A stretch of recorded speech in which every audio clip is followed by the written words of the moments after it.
നമസ്കാരം. കൊച്ചിയിലാണ് നമ്മളിപ്പോൾ ഈ നിൽക്കുന്നത്. ക്യൂൻസ് വാക്ക് വേ. ഞാൻ ഈ വരുന്ന കാലത്ത് ഏതാണ്ട് 2000 വരെയൊന്നും കൊച്ചിക്ക് ഇങ്ങനെ ഒരു പ്രദേശം ഉണ്ടായിരുന്നില്ല. കായലിൽ നിന്ന് ചെളി കോരിയിട്ടിട്ട് ഉണ്ടാക്കിയെടുത്ത സ്ഥലമാണ് അത്.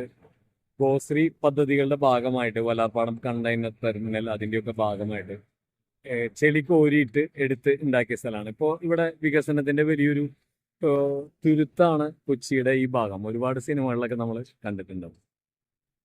ഞാൻ പറഞ്ഞു വരുന്നത് എന്താണെന്ന് വെച്ചാൽ, കേരളത്തിൻ്റെ വികസന സങ്കല്പങ്ങളിലെ ഏറ്റവും പ്രധാന ഉടക്ക് വയ്ക്കുക എന്നുള്ളത് ഏഷ്യാനെറ്റ് ന്യൂസിൻ്റെ ഒരു പരിപാടിയാണ്.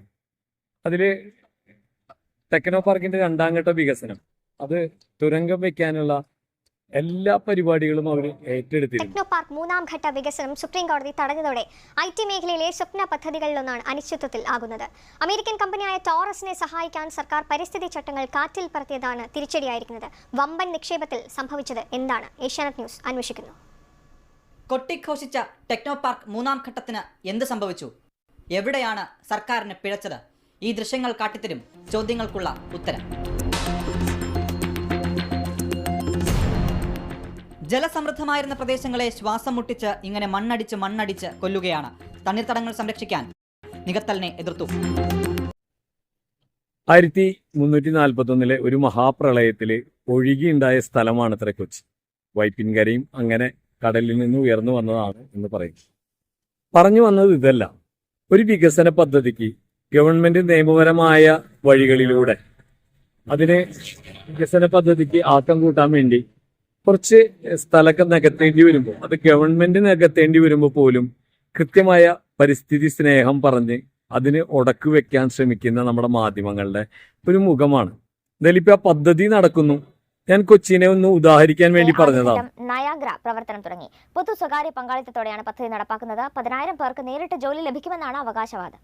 50 ലക്ഷം ചതുരശ്ര അടിയുടെ പദ്ധതി 3 ഘട്ടമായാണ് നടപ്പാക്കുന്നത്. നിലവിൽ പൂർത്തിയായ ആദ്യഘട്ട സമുച്ചയത്തിൽ 13 നിലകൾ, 6 നിലകളിൽ IT കമ്പനികൾ, 1350 കാറുകൾ പാർക്കിംഗ് ചെയ്യാനുള്ള സൗകര്യം, 2 ലോബികൾ, ഫുഡ് കോർട്ട്, ശിശു സംരക്ഷണ കേന്ദ്രം, പുറത്തിരുന്ന് വർക്ക് ചെയ്യാൻ ലാൻഡ്സ്കേപ്പ് തുടങ്ങി വിശാലമായ സൗകര്യങ്ങൾ. വാടകയ്ക്ക് നൽകാൻ കഴിയുന്ന ഇടത്തിന്റെ 85% ലീസിംഗ് പൂർത്തിയായതും നേട്ടമാണ്. രാജ്യത്തെ ആദ്യത്തെ IT പാർക്കായ തിരുവനന്തപുരത്ത് ടെക്നോ പാർക്കിൽ ടോറസ് ഡൗൺ ടൗൺ പോലെ ഒരു സംരംഭം യാഥാർത്ഥ്യമാകുന്നത് വലിയ പ്രോത്സാഹനം നൽകുന്നവരാണ്. 2013 നടത്തുന്ന ടോറസ് ഇൻവെസ്റ്റ്മെന്റ് ഹോൾഡിംഗ്സിന് തിരിച്ചടി.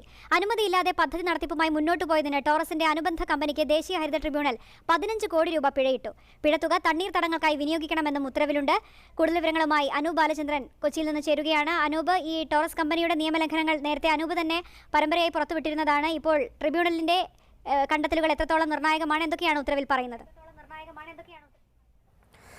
ടോറസ് ഇൻവെസ്റ്റ്മെന്റ് ഹോൾഡിംഗ്സിന്റെ അനുബന്ധ കമ്പനിയായ ഡ്രാഗൺ സ്റ്റോൺ ഈ ടെക്നോ പാർക്ക് 3ാം ഘട്ട മേഖലയിൽ 7 ഏക്കറിൽ നിർമ്മാണത്തിനായിട്ടുള്ള നടപടികളുമായി മുന്നോട്ട് പോവുകയാണ്. അവർ 1,33,000 ചതുരശ്ര മീറ്റർ നിർമ്മാണത്തിനാണ് അനുമതി വാങ്ങിയത്. എന്നാൽ അതിനോട് എക്സ്റ്റെൻഡ് ചെയ്തുകൊണ്ട് ഏകദേശം 1,36,000 ചതുരശ്ര മീറ്ററിന്റെ അധിക നിർമ്മാണത്തിനായുള്ള നടപടികളുമായി മുന്നോട്ട് പോയി. ഇതിന് പരിസ്ഥിതി അനുമതി ഇല്ലായിരുന്നെന്ന് ചൂണ്ടിക്കാട്ടി തോമസ് ലോറൻസ് എന്ന പരിസ്ഥിതി പ്രവർത്തകനാണ് ദേശീയ ഹരിത ട്രൈബ്യൂണലിനെ സമീപിച്ചത്.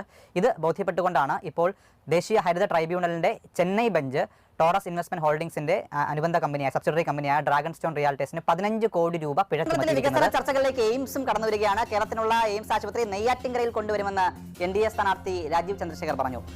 കേരളത്തിലെ വികസന പദ്ധതികളെ ഏതറ്റം വരെയും പോയി തുരങ്കം വെക്കുന്ന നിലപാടാണ് ഏഷ്യാനെറ്റിന്റെ എന്നുള്ളത് നമുക്ക് മനസ്സിലാവുമ്പോൾ തന്നെ രാജീവ് ചന്ദ്രശേഖർ കേരളത്തിൽ മത്സരിക്കുമ്പോൾ എയിംസ് വരും, അത് വരും, ഇത് വരും. പാലക്കാട് കോച്ച് ഫാക്ടറി ഇതുവരെ വന്നില്ല. ഇവരാണ് എയിംസ് വരും എന്ന് പറയുന്നത്. അതിനിപ്പോ ഇനി സ്ഥലം നികത്താതെ സ്ഥലമൊക്കെ ഉണ്ടാവുമല്ലോ. ശ്രീ VM സുധീരൻ തത്സമയം ചേരുകയാണ്. ശ്രീ VM സുധീരൻ, ഇത്തരം പദ്ധതികൾ അത് പാതി വഴിയിൽ നിന്ന് പോകുന്നതിന്റെ ആശങ്ക ഒരു ഭാഗത്ത്, മറ്റൊന്ന് ഈ വ്യവസ്ഥകൾ ഇത്രയധികം ഉണ്ടായിരുന്നിട്ടും പരിസ്ഥിതി സംരക്ഷണത്തിന് അതിനെ മറികടക്കാനുള്ള പഴുതുകൾ അത് സർക്കാർ സംവിധാനങ്ങൾ തന്നെ കണ്ടെത്തുകയാണ്. പല രീതികളിലൂടെ ഏക്കർ കണക്കിന് ഭൂമി മണ്ണിട്ട് നികത്തിയ ഒരു പദ്ധതി തന്നെ അതിലൂടെ അവതാളത്തിലായിരിക്കുന്നതിന്റെ നേർക്കാഴ്ചയാണ് ഈ ടെക്നോ പാർക്ക് 3ാം ഘട്ട സ്വപ്ന പദ്ധതിയിൽ കാണാൻ കഴിയുന്നത്. എങ്ങനെയാണ് താങ്കൾ ഇതിനോട് പ്രതികരിക്കുന്നത്? ഇത്തരം ആസൂത്രിതമായ കുത്തിത്തിരിപ്പുകൾക്ക് കേരളത്തിൽ എത്ര കാലം ആയുസ്സുണ്ട് എന്ന് നമ്മൾ തീരുമാനിക്കേണ്ട ഒരു തെരഞ്ഞെടുപ്പാണ് വരാൻ പോകുന്നത്. ഏഷ്യാനെറ്റിന്റെ മുതലാളി എന്തുകൊണ്ടാണ് ഏഷ്യാനെറ്റിനെ വാങ്ങിച്ചത് എന്നുള്ളതിന്റെ ഒരു തെളിവ് കൂടിയാണ്. കേരളം അവരില്ലാതെ മുന്നോട്ട് നടക്കരുത്. അവർ മുന്നോട്ട് നടത്താനൊന്നും പോകണില്ല. ഇലക്ട്രൽ ബോണ്ട് മേടിച്ച് കേരളത്തിനെയും കൂടി വിൽക്കുക എന്നുള്ള ഉദ്ദേശം മാത്രമേ ഉള്ളൂ. എന്തായാലും ഇതാണ് നിലപാട്, ഇതാണ് അവരുടെ ഉദ്ദേശം. മനസ്സിലാവേണ്ടതാണ്, മനസ്സിലാക്കേണ്ടതാണ്. ടോറസ് ഡൗൺ ടൗൺ പദ്ധതി, ടെക്നോ പാർക്കിൻ്റെ 3ാം ഘട്ട വികസനം, അതിൻ്റെ ആദ്യഘട്ടം ഉദ്ഘാടനം കഴിഞ്ഞു എന്നുള്ള സന്തോഷം കൂടി പറഞ്ഞുകൊണ്ട് നിർത്തുന്നു. എല്ലാവർക്കും നന്ദി, നമസ്കാരം.